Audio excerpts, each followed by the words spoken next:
Mas kasi with regards to you, side mo. Nagugulat na nga lang ako ng mga lumalabas kasi busy ako sa anak ko eh. Hindi ko alam anong nangyayari minsan.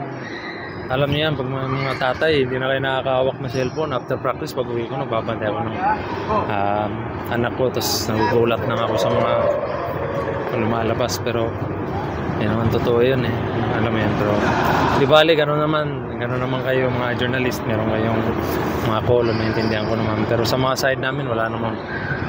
For me, wala akong alam ano nangyayari kasi nga bahay, babantay ako sa baby ko eh, kasi dalawa lang kami sa asawa ko, so kailangan palitan ko siya. So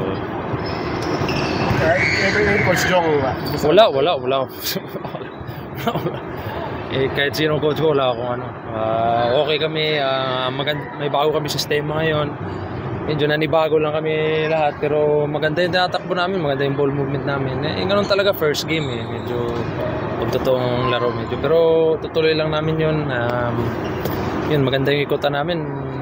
Kung swerte lang talaga yun, siyempre San Miguel yun. Pero kita mo naman yung ball movement namin, hindi masyadong nagsistick na sa isang kamay. Yun na yung bagong basketball ngayon eh, so kailangan mag-adjust ka rin. So maganda yung sistema namin, kailangan lang namin sumunod. Yun nga, natambakan kami pero nag-stick pa rin kami sa sistema ni coach. Maganda yung outcome. Yun nga lang, madami kaming miss, mga gimmies. Pero kung nasushoot lang yun, medyo kaya namin di panalo to eh. Pero tutuloy lang namin yun, maayos yung sistema namin eh. So medyo optimistic ka dahil nga kahit pa lumiknis San Miguel eh. So tingin mo you're on right track. Yes, syempre. Ano na kami ngayon, player movement, ball movement, yan yung preach ni coach sa off-season. So kita mo naman, for sure nagugulat yung mga tao sa galaw namin. Maganda yung galaw namin actually, may passes, maayos yung sistema namin, maganda yung player movement. Ang dami nang medyo so yun yung ko nitong conference na bigyan ng belief yung teammates ko na kaya rin nila, diba? So inaayaan ko rin sila. So yun yung bagong ngayon eh, yan yung style ng basketball ngayon. So kailangan mag-adjust rin eh.